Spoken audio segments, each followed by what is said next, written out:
سارا سال تو تم نے بے حجاب ہو کر گزارے، اب تم حجاب کرو گی؟ سارا سال تو تم نے گرل فرینڈز رکھی ہیں، اب تم نمازی پرہیزی بنو گے؟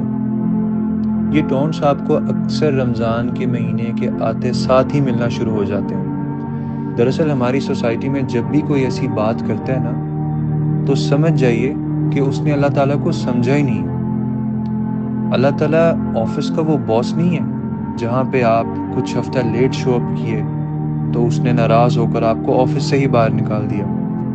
اللہ تعالیٰ اس ایگزام بورڈ کا ہیڈ نہیں ہے جہاں پہ آپ 2-3 سال لگاتار فیل کیے یا چیٹنگ کرتے پکڑے گئے تو آپ کو سسپینڈ کر کے ہمیشہ کے لیے باہر نکال دیا گیا۔ اللہ تعالیٰ دنیا کے کسی اس انسان جیسا نہیں ہے جو آپ سے مسلسل ناراض ہونے کے بعد آپ سے بدظن ہو جائے گا، آپ کو بوائیک آؤٹ کر دے گا، آپ سے بات کرنا چھوڑ دے گا۔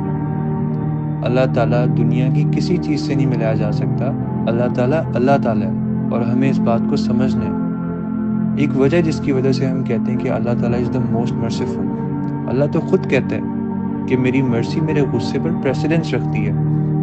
تو کوئی بھی انسان تمہیں اگر کوشش کرے کہ توبہ کرنے سے ڈیموٹیویٹ کرے، تم ایک بہتر انسان بننے سے روکے، تو تم یہ چیز سمجھ لینا کہ اگر تم اس سیزن مسلمان کی کوشش کرتے ہوئے ہی صحیح لیکن اللہ کو پیارے ہو گئے تو تمہارا پھر بھی بخشش کا کوئی چانس ہے۔